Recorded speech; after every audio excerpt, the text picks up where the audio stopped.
I'm Maria Mitchell, 35 years old, living in a small town in Ohio where folks don't just know how much money you make, but also how many pounds you've gained or lost. Around here, no secret survives for long. And when you're the fat girl of the Mitchell family, your life becomes everyone's favorite free entertainment. I'm the kind of person who keeps everything under control, bills paid on time, steady job, never in debt.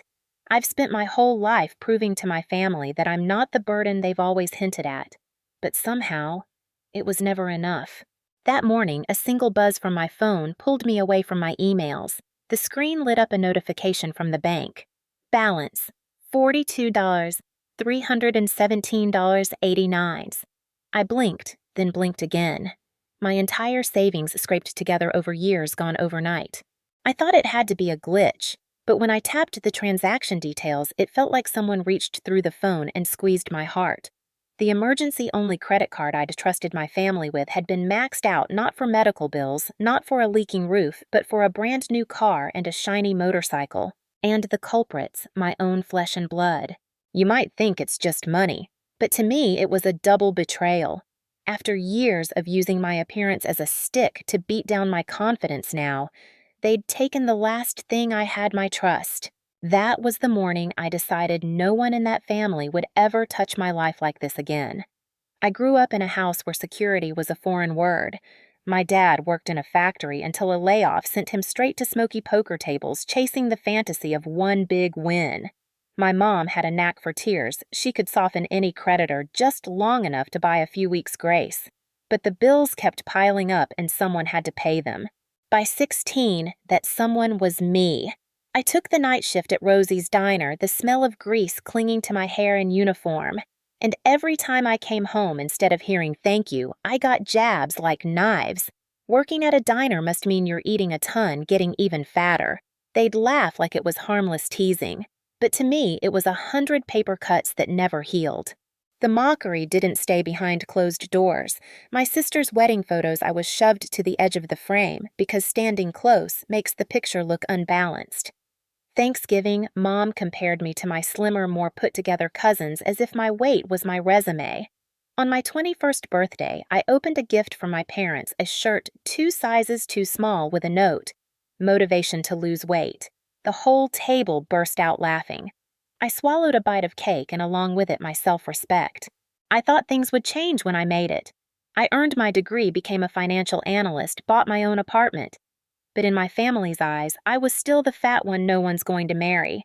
Anytime I tried to splurge on myself, they'd cut in. "Put that money toward Dad's debts. You're so fat, nothing will look good on you anyway."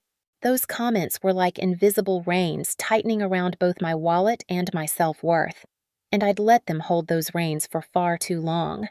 Until that morning. I was sitting by the window, coffee steaming in my favorite mug, morning light spilling across my desk. The buzz of my phone was so routine, I almost ignored it. But one glance and a cold wave ran down my spine. Balance, $42, $317.89. I blinked, convinced I was misreading. Maybe it was a pending charge, a system error. But as I scrolled through the transactions, each line felt like a blow. Not one, but multiple high-dollar purchases, all from the emergency card I'd let my family keep.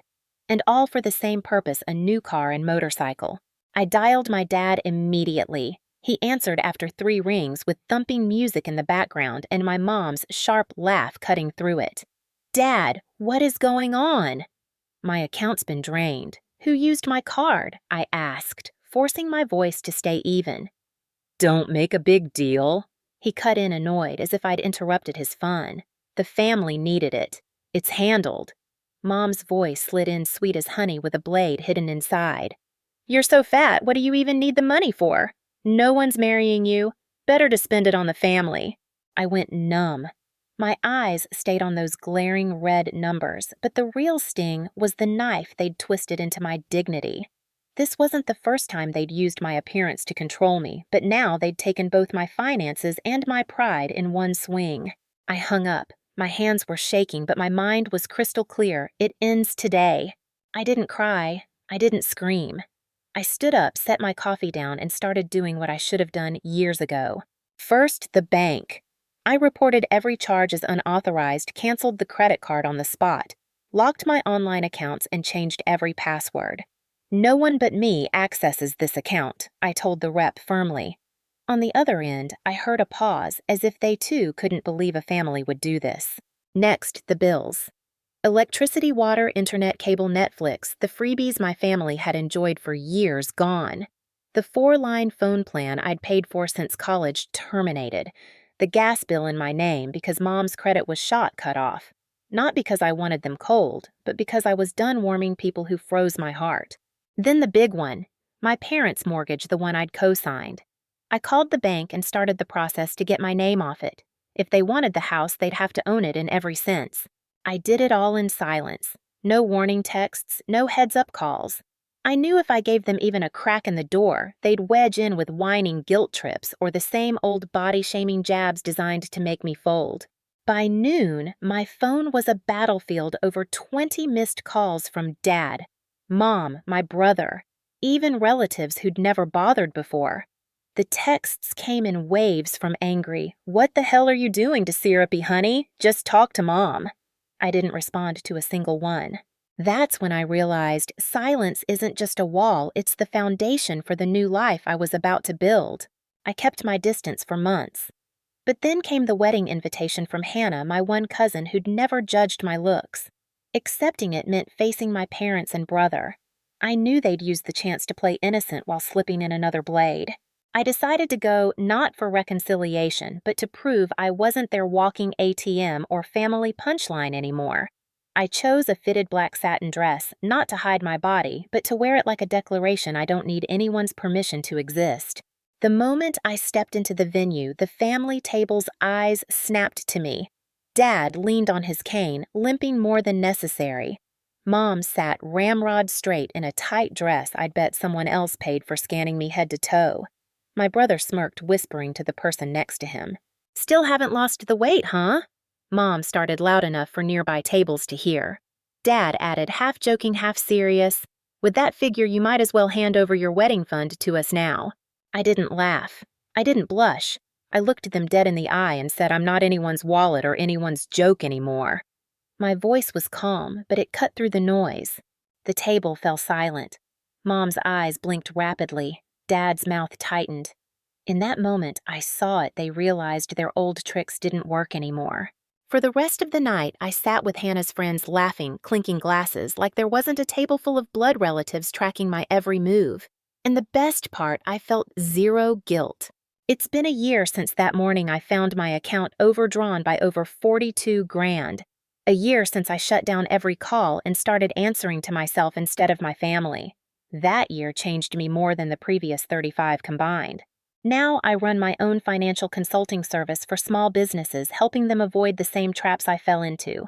I spend time with people who value me for who I am, not for what I have or how much I weigh. Every morning I wake up in my own apartment. I know there are no bills I'm covering for someone else.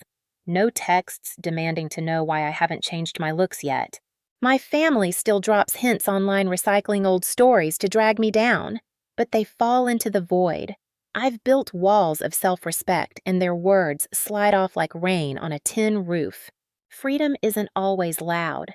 Sometimes it's the quiet sigh of relief when you know you'll never have to open the door to burdens disguised as love. And now I'm not just living. I'm living for me. If this story hit home for you, give it a like and subscribe to the channel right now. Drop your own story in the comments below. Let's build a community where everyone has the right to set boundaries and be respected. And don't forget to click on the next story right here, because breaking free from toxic cycles always starts with one single decision.